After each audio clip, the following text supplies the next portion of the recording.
E em 79, então, já na campanha salarial, houve uma grande greve que atingiu não só São Bernardo do Campo, Diadema, Santo André, São Caetano do Sul, um movimento que despertou a atenção de todo o Brasil e também a nível internacional. Quer dizer, a nível internacional, o movimento sindical começou a olhar para o Brasil com outros olhos, porque ali surgiu uma coisa nova, né?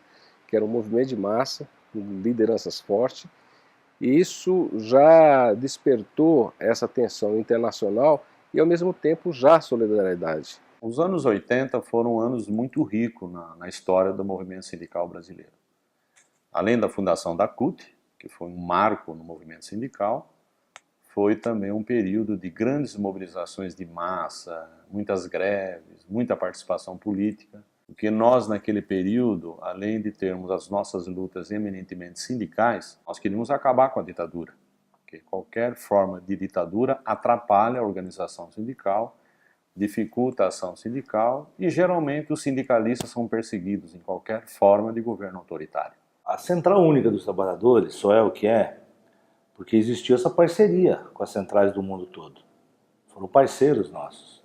Contribuíram, inclusive, economicamente para que existisse uma central num período de ditadura no nosso país, que era fundamental você dar voz aos trabalhadores no regime ditatorial. Então a cooperação internacional sempre teve um papel muito importante, preponderante no nascimento da CUT e no próprio fortalecimento da CUT.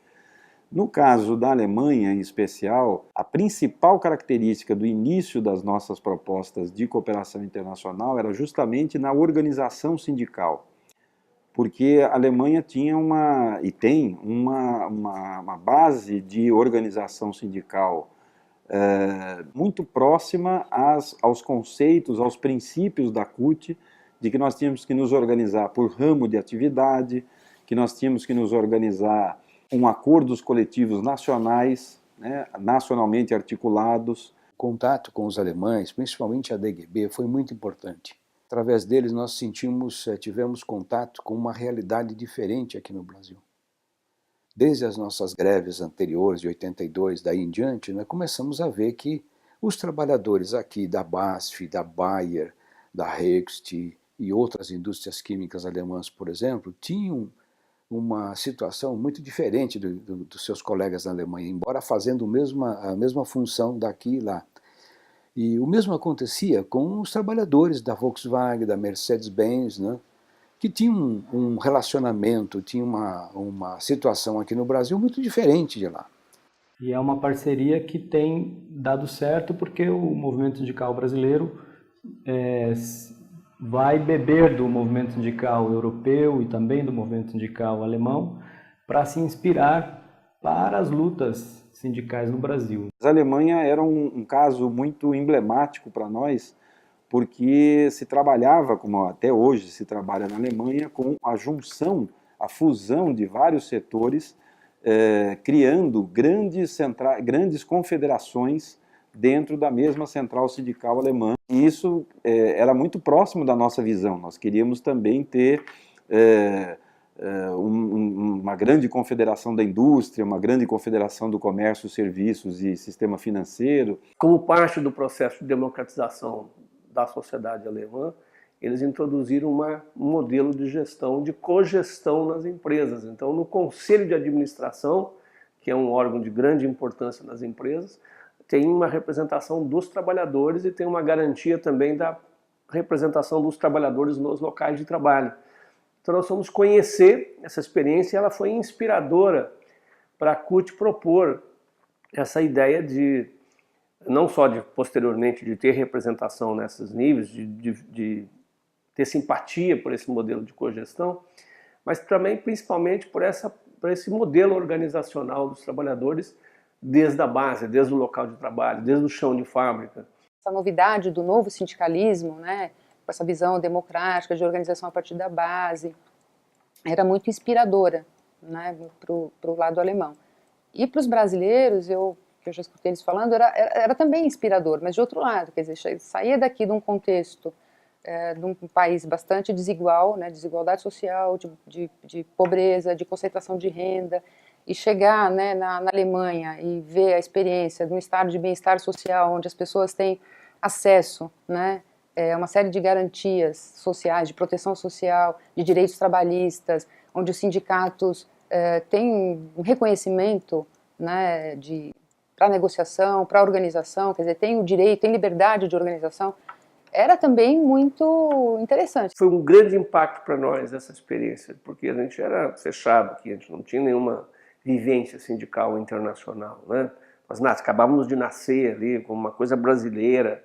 Então essa descoberta do sindicalismo internacional para nós foi uma coisa fantástica, porque ao mesmo tempo a gente se aprendeu muito, mas não copiou. A gente manteve, né, uma posição do que a gente achava que tinha que ter uma coisa própria, do que era interessante, sem deixar de ter uma visão crítica. Isso foi muito importante, porque balançou aqui a direção da empresa no Brasil. Porque ela tinha um contato muito severo com os trabalhadores, distanciado com os sindicatos, né? De repente ela é obrigada aqui a receber a delegação alemã junto com os dirigentes sindicais, entrando dentro da empresa para visitar, para comentar tudo, né? E aí a pressão foi aumentando aqui, né? Nós também contamos com a representatividade, com a solidariedade institucional dos sindicatos.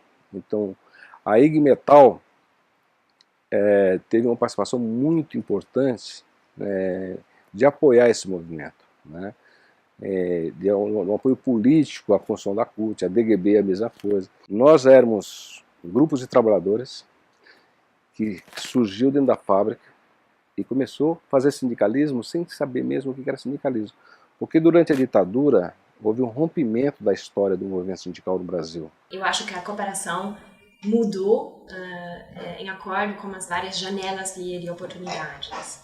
Na primeira fase da ditadura foi uma coisa bem sensível, foi tudo no manto da cooperação acadêmica. Teve, além desta cooperação oficial com os institutos de pesquisa, também muito trabalho sensível das lideranças políticas que aumentaram a pressão ao governo brasileiro de voltar para rumos mais democráticos do país. Eu acho que até a diferença da língua é importante para que eles possam ver que a língua é só um detalhe, que os trabalhadores da Alemanha e os trabalhadores do Brasil vivem a mesma coisa, vivem as mesmas dificuldades e que lutam por conquista, que lutam por ideais muito parecidos. Mas o forte mesmo na cooperação sindical com a Alemanha, principalmente a partir dos anos 90, foi o trabalho conjunto junto às empresas multinacionais, principalmente as de capital alemão. A intensificação se deu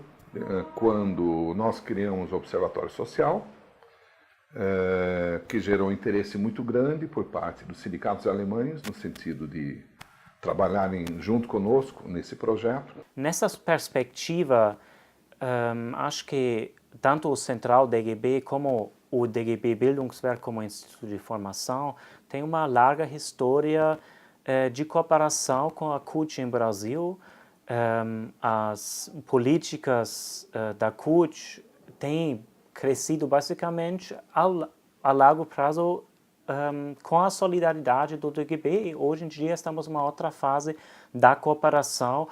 É uma cooperação de respeito mútuo, tanto com a CUT como Central, como com o IOS, um dos institutos da CUT que estamos cooperando muito perto e estamos continuando este processo.